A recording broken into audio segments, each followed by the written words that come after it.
बात करेंगे गैर गांधी परिवार के उस शख्स की जो सत्ता में रहते हुए भी लगातार कांग्रेस में सबसे ताकतवर रहा। बात उस शख्स की जो सबसे कम प्रोफाइल पर भी सबसे ज़्यादा ताकतवर कांग्रेस परिवार में रहा हो। बात उस व्यक्ति की जो हमेशा संकट मोचन की तरह कांग्रेस परिवार में रहा हो। बात उस राजनेता की जब मोदी राज में लगातार पार्टी में भगदड़ मची थी तभी वह अंगद के साथ खड़ा था। बात उस अहमद पटेल की कर रहे हैं जो कई रणनीति के लिए हमेशा याद आएंगे। अब वो नहीं हैं, लेकिन उनके माइंड गेम के जो किस्से जो इतिहास बन के अगली पीढ़ी तक जाएंगे वो हमेशा याद रहेंगे। एक चर्चित जो उनका माइंड गेम का जो रिज़ल्ट रहा वो एक था, उसमें से शुमार होता है सबसे हालिया प्रकरण को अगर देख लिया जाए 2018 अक्टूबर के बाद चुनाव परिणाम के बाद का समय था। एक बड़े शख्स कांग्रेस के बड़े शख्सियत की टेबल पर ऐसे ही एक विचार कौंधा कि अगर राष्ट्रवादी कांग्रेस पार्टी यानी एनसीपी शरद पवार की पार्टी, शिवसेना और कांग्रेस तीनों को अगर साथ ले लिया जाए तो बीजेपी को सत्ता से बाहर रखा जा सकता है। यह चूँकि उस समय असंभव था, इसलिए ऐसे ही बात आई गई हो गई। धीरे धीरे समय घटता गया, दबाव बढ़ता गया, बीजेपी सत्ता के करीब आती गई और इस सुगबुगाहट में एक बार वापस इस समस्या का सूत्रपात हुआ कि भाई इस समीकरण को कैसे साधा जाए।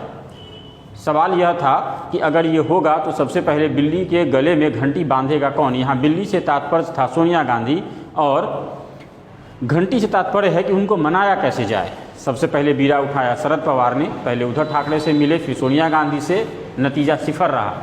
वापस सबकी नज़रें टिकी कांग्रेस के उस संकट मोचन की तरफ जो हमेशा ही हनुमान बनकर उभरे थे। जी हाँ, बात थी अहमद पटेल की। अहमद पटेल गए, सोनिया गांधी से मिले और जवाब में हाँ लेकर आए।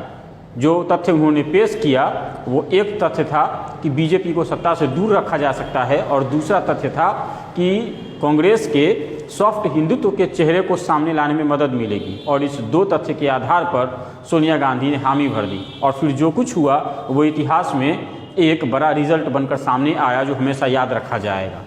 एक ऐसा इतिहास टर्न ले रहा था, एक ऐसी तख्तापलट थी जो इतिहास में, भारत के राजनीतिक इतिहास में बहुत कम होती है। 22 साल के पुराने सहयोगी बीजेपी से अलग हो रहे थे और कांग्रेस के साथ जा खड़े हुए थे और ये सब कुछ हुआ था एक खास शख्सियत के माइंड गेम से जिसका नाम था अहमद पटेल। 8 बार सांसद रहे अहमद पटेल, राजीव गांधी के संसदीय सचिव रहे अहमद पटेल, कांग्रेस के कोषाध्यक्ष रहे अहमद पटेल और अब सोनिया गांधी के राजनीतिक सलाहकार, राजनीतिक सचिव रहे अहमद पटेल, जो सबसे कम प्रोफाइल पोर्टफोलियो पर होते हुए भी अपनी बेलगाम शक्ति के लिए हमेशा जाने जाते रहे। वो अहमद पटेल जिन्होंने हमेशा कांग्रेस को मजबूती के सामने रखा।